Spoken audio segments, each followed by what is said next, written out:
Frank Sinatra said, "The best revenge is massive success." What's a real life example of this? Activision, believe it or not. In order to get the funds to fund the sale of the original Atari console, the founders of Atari sold shares of the company to Warner Communications, who treated their game programmers particularly badly. Treated only as engineers instead of game designers, Warner refused to pay bonuses to those who made higher paying games, and refused to allow anyone to get credited for their work to avoid their competitors from making offers to poach them from Atari. It was also done to keep production costs to a minimum as per Warner's wishes. So in 1979, Atari spread around a memo in their offices as a form of brainstorming tactic to see what kind of games their staff should work on next, and for developers, David Crane, Larry Kaplan, Alan Miller, and Bob Whitehead were incredulous to see that they were treated as badly as everyone else in their 35-man team, despite solely being responsible for 60% of all profits for Atari for a number of years. They proceeded to leave the company and make themselves into some of the first third-party developers on the market, since all ports and releases for consoles were exclusively done internally beforehand, as well as the fact that none of the consoles had actual copy protection. Atari would take major financial losses due to mismanagement within the company, as well as other developers making cheaper games for the console without paying royalties to Atari, while Activision is now basically evil incarnate since Bobby Kotick bought it in 1991. Story 2. George Lucas got the ownership of the toy rights to Star Wars because they didn't think it would be successful. He made an absolute hit on those, not just the toy rights, he got the entire IP in exchange for waiving his salary.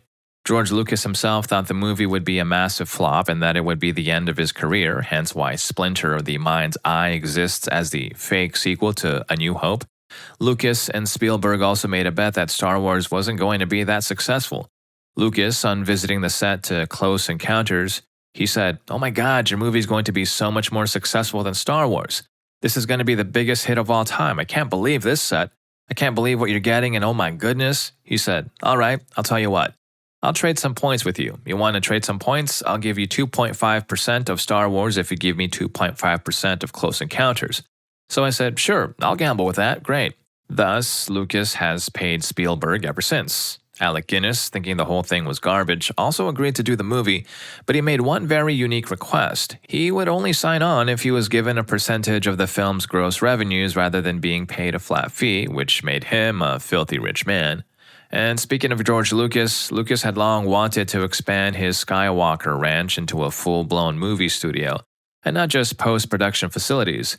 But the neighbors blocked it at every turn, fearing it would ruin the neighborhood. So, a few years ago, Lucas said, "Screw it, I'll turn it into low-income housing instead." Now, if I remember correctly, the main 4 character stars were offered a one-off fee or royalty percentage. Only Alec Guinness took a percentage check, laughed as he went in his coffin, I'd imagine. Story 3. Frank Sinatra himself played this out more than once. When he worked with Tommy Dorsey, he wanted to break out and do more solo work. Dorsey refused to let him out of his contract, and when the dust settled, Sinatra went on to be a bigger name than Dorsey ever was. My favorite example is how his low-key feud with Marlon Brando, when On the Waterfront was in pre-production, the producers were looking at Brando for the role of Terry Malloy. Sinatra was also considered, and even when Brando refused it, he was basically given the unofficial nod that the part was his. But they were just stringing Sinatra along while they were trying to convince Brando. When Brando decided to accept, Sinatra had been reassured so often he was certain the role was his. When he was told the truth, he was upset but asked for the part of Father Barry, which had also been given to someone else. Years later, when Guys and Dolls was being cast, Sinatra wanted the role of Sky Masterson. Masterson is a lead, he was the most singing and gets the better songs. The producers wanted Gene Kelly for the part, and Sinatra had worked with him 3 times before, and they had a good relationship. But MGM wouldn't loan him out. The role of Sky Masterson went to Brando, and Sinatra was given the part of Nathan Detroit. Another kick for Sinatra was when the producers asked him to give Brando singing tips, which he flatly refused to do. One of Sky Masterson's biggest songs is Luck Be a Lady, and if you've never seen Brando's performance, I recommend you look it up because while it's not bad, he's clearly not a singer. Sinatra worked hard on the movie and it turned out well, but he also knew how to bide his time. Cut to 8 years later, Sinatra released Of Luck Be a Lady, and not only did it become one of his signature songs, most people are shocked to find he doesn't sing it at all in the film. It might be a comparatively small victory, but an amusing one at least. Story 4. Been with my partner for 10 years. 10 years of gaslighting, being told that I'm forgetful, pathetic, and not going to ever be successful. My kids, not his, are now grown up, and at 50, I was diagnosed with ADHD and now being assessed for autism. That same year, I achieved my master's degree and got myself medicated and worked hard with my kids to help them onto their life paths as they become adults. This was over the last couple of years. Little does my partner know that I'm about to kick his gaslighting narcissistic self out, and while I am now verging on poverty, having been manipulated to give up my career to support him and my kids, as he apparently couldn't take on any of the emotional or practical roles to assist, I can assure you, dear strangers, that in a year's time I will be successful and happier than I've ever been. Proving Sinatra right. Alright, I, among many others, would absolutely love an update in a year or so. We know you can do it, and I'd be happy to share that story. Story 5. When I bought my first home, my childhood, early teenage hood bully was working reception in the real estate lawyer's office. She definitely recognized me as soon as we made eye contact. Normally, I would not be okay with this, but my real estate lawyer was kind of a prick to her and was very bossy and rude with her, asking her to get us water, etc., while being very accommodating to me as a client. He kept calling her in the office to get whatever he and I needed while I signed some final paperwork on the day I took ownership of my house. There was a delay confirming something, so he made her do a quick Starbucks run for me while we waited. She made an error at one point and brought the wrong paperwork, and he gave her crap. It felt so good when she had to hand me my keys to my new house once everything was done. To smile and look her in the eyes while she handed me my keys with full confidence and assertion. While she was all frazzled and clearly embarrassed, I didn't acknowledge that I recognized her. I had an important meeting that morning and took the rest of the day off, so I looked really good that day too. It was summer and I was wearing a cream pleated skirt suit with the jacket folded over my arm. It was my best outfit and I felt boss AF. I will revel in that memory for the rest of my life. Story 6. Personal story. When I was a kid, during a mental evaluation, the person said I would only amount to being able to do simple jobs and not have any major career or future in life. Wouldn't be capable of doing anything intelligent or special. Joke's on him. I've worked in education and higher learning for 10 years, helping students get an education. I now work for one of the most prestigious universities in the world. I'm also a passionate advocate for mental health as I'm open about my mental health journey. A friend told me that because of me, he was inspired to see a therapist. That made me super happy. Living is just the best revenge, and I pay it forward to try to help others get employed at this university because they treat their employees well. To this dirt nozzle of a professional with his whack mental evaluation of me, I use that evaluation as fuel and I am successful for it, and I build up others so they can be successful too. Story 7. When I was at university, I had a friend who had a spare car parking space under his apartment, and as parking was difficult to find in the area, I asked if I could park there, and he said yes, so I did, for about a month until he told me to move it on Tuesday, tomorrow, as he was going to rent it out to someone else. I told him I wasn't around until Wednesday morning. We had some sort of text argument, but I literally said, "Thank you, I'll be happy to pay how much you want for the day, but I'm not physically back within 24 hours. Anyway, I got back Wednesday morning and I've got a flat tire. I was young, thought it was just an abnormal thing. So I pump it up and drive off, and while traveling at 60 miles per hour, lose the steering and nearly crash. Tire's flat again, it's got a puncture wound. He's clearly put a screwdriver through my tire, so an AA call out, and 150 pounds later, the tire's changed and I'm fuming. Cut to 6 months later, I didn't say anything to him. What's to say? And there's a party at his one-bedroom flat and I've been invited. Weird, but okay. We turn up, I'm enthusiastic to see him. Neither of us bring up the car. I feel like he thinks he got away with it, that I don't know it was him. I was told by a friend after the incident that he did do it. As the party was in full swing, I stole his microwave glass tray, his oven metal grill from inside the oven. I stole at least 4 left shoes. I took the power cable to his Wi-Fi router, and I took the plastic stopcock valve from inside his toilet cistern just before we left. It was a massively successful revenge. Apparently, he was complaining to mutual friends for months. I've never told anyone about it. I just nodded my head and said, "Oh, that's a shame." Ooh, savage. I love this one, and I'm definitely taking notes for future reference, just in case. And if you're enjoying the video so far, please don't forget to hit that like button and subscribe to my channel if you haven't already. Now let's get back to the stories. Story 8. So my story, I dated a girl in college who seemed perfect, gorgeous, sweet, smart, really rich, and crazy under the sheets. After 2 years together and me basically becoming part of her family, she abruptly broke up with me and told me flat out that she couldn't see us together long term because she had a family and social network that would never accept her marrying someone outside of their social class. And I suspect racial group, I'm Hispanic and she was white. I never got that impression from anyone in her family or our friends group, so it was a complete shock, which I did not take well at the time. But as I was firmly in the group, I kept in contact with most of her family and by then joint social group. Very shortly after we broke up, she was dating a lacrosse player from our school who was the prototypical J. Crew model, tall, blonde, handsome, AF, and of course very well off. Our friends knew it was a bad breakup on my end and would always tell me how big of an idiot she was, but whatever, it just sucked for a while. Long story short, I struggled, but eventually moved on, graduated, and began my career, which started slow but ramped up after 5 to 7 years to the point where I was rubbing elbows with her dad and his social buddies on a frequent basis, and they were always totally cool with me. By then, she wanted me back, but by that time, I was engaged to my now wife, and it was a complete non-starter. All in all, that was 18 years ago. I am now quite successful, both in career and finances. Married with 2 great kids, and she's a 2-time divorcee who desperately wants kids but can't have them. Termination complications from said J. Crew relationship, and struggles financially while living at home. When she came crawling back, it certainly felt like revenge to turn her down, but at this point, it's more me feeling bad that she never found happiness, or at least not yet. We're in our early 40s now.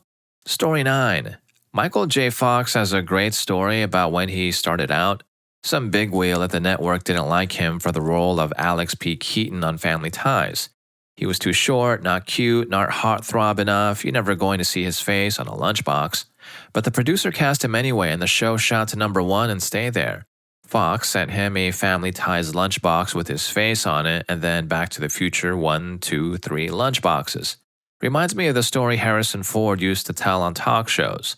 When Ford was just starting out and looking for an agent, one agent told him that he'd never make it because Ford lacked an indefinable movie star quality. "Look at Tony Curtis," said the agent. In his first role, he played a grocery delivery boy. As soon as he walked on camera, people said, "Now that's a movie star." To which Ford retorted, "I thought the point of acting was to make people say, 'Now that's a grocery delivery boy.'" After he made it as one of the world's biggest movie stars, Ford was out dining one night when the waiter slipped him a business card and a note. The business card was from the agent who turned down Ford all those years ago, and the note read, "I would be honored if you would join me for dinner." Ford crumpled up the note and tossed it aside. Sylvester Stallone as well. Casting agents told him he was too stupid looking and he'd only get small roles as the thug who got beaten up. He said he literally went to every casting agent in New York City and got rejected by all of them. Even after he wrote Rocky and found producers, they didn't want him to star in it. Stallone famously said he would bury the Rocky script and let the worms eat it before he let James Caan star. My related fun fact to everyone who thinks Stallone is an idiot is that he wrote a script that won Best Picture. Is Rocky my favorite movie? No. Do I have mad respect still for Stallone for both writing and starring in it when he had nothing at the time? Heck yeah. Story 10. Aaron French, chef owner of restaurant The Lost Kitchen in rural Maine, co-owned a restaurant in the town of Belfast with her husband. A very tumultuous relationship ended with him changing the locks on the building with all of her equipment inside. She licked her wounds, leased space in an old mill building in her tiny hometown of Freedom, and built from the ground up one of the best restaurants in the country, with a coveted reservation that is fabled for its difficulty to get a table. Has her own multi-season documentary on TV and is absolutely dominating in the culinary world right now. I love her book, Finding Freedom. Her memoir does a great job characterizing the whole situation. She is honest about her faults in life but is candid about her pride of rebuilding to such success. I was fortunate enough to catch her on my radar during the ascent. She had just landed a cover feature in Maine magazine, and a local interview shortly thereafter is a perfect summary of this. She said something to the effect of, "Oh, if I could only see my ex's face when he catches this." She was still gaining popularity, but it was still a time when she would book out a full year of reservations within a couple days in the spring. On the next year's reservation day, we called, not knowing that so did 10,000 other people. Their voicemail was jammed for days, but we were able to get a dinner reservation for our anniversary. It was above and beyond an enchanting and exceptional experience, but the newfound fame made the old call-in system impossible from then on. Now, the place is so popular you have to mail in a physical postcard, old school style, and it's a lottery type drawing for reservations. We got pulled for another res in 2023, but haven't gotten lucky since. Last I recall, she gets something like 40,000 postcards within a 2-week span every April. Now, this is for a place with 40 seats, 1 seating per night, 4 nights a week from May to November. Story 11. Sony and Nintendo were working on a console together before the N64 came out, intending to utilize Nintendo's gaming hardware combined with Sony's sound tech to create games with more immersive sound capabilities than have been seen before. Partway through development and immediately following Sony's announcement of their partnership, Nintendo backed out of the deal, which, if you're not aware of Japanese business etiquette, is kind of a jerk move. Nintendo backed out to work with Philips to put Nintendo games on the CDI, which resulted in the worst received Nintendo games of all time. Sony, out of spite, went on to make the PlayStation, one of the best-selling consoles in gaming history, and cement themselves as a massive player in the console wars to this day. They had so much potential too, but Nintendo, being Nintendo, will always screw with people. That's partially why Final Fantasy VII has such a vast difference in graphic quality between beginning and end. Early part was made compatible with Nintendo software, later stuff was made compatible with PlayStation. Before the N64 came out, it was a lot harsher. Nintendo made the announcement that they were working with Philips the day after Sony said they were working with Nintendo. So, Nintendo didn't want to put their games on the CDI. What really happened was they screwed Sony over and at the last minute started working with Philips. Well, Sony was screwed because there was no official deal in place. Philips didn't make the same mistake. Philips instead said breach of contract when Nintendo tried to back out. So Nintendo was required to let Philips make those horrible games. Basically, Nintendo got what they deserved on that one. Oh yeah, that's even funnier. Nintendo tried to screw over 2 companies, but the second one became smart and made sure they couldn't back out of that deal. Story 12. I'm not a fan of most sports, but I do know of one immersive NFL draft story. But to give a basic explanation on how the NFL draft works, each year, all 32 NFL teams get the opportunity to recruit new players. The order in which teams get to choose in each round are based on the reversed order in which the team placed in the previous season. So, if, for example, the Buffalo Bills finished last in the 2022 season, they would be the first to choose a new player each round in the 2023 NFL Draft. It's believed that this is a good way to keep things fair in the spirit of competition. It gets a little bit more complicated when teams can trade positions for other players, but you get the idea, hopefully. There are usually 7 or 8 rounds in total, so 32 teams multiplied by 8 rounds means that a total of 256 players could be drafted overall. In the 2000 NFL Draft, there were a total of 254 players picked. With the explanation above, you'd figure that the later the player is chosen by a team overall, the lesser and lower the expectations for that player are. So the 199th overall draft pick isn't somebody you'd expect to make a name for themselves in the NFL. Little did anyone suspect that that year's 199th pick would become the starting quarterback in his second season, and the team's primary starter quarterback for 18 consecutive seasons. Finally, when this player officially retired on February 1st, 2023, he was the last active player out of the entire 254 players picked in the 2000 NFL Draft. That man was Tom Brady. Now, I'm not going into detail about how many records Tom Brady has set, tied, or broken for a quarterback, single player, a franchise, a season, a division, a conference, and for the entirety of the NFL. It's like I said, I'm not a big sports fan, so I can't really convey the significances of them.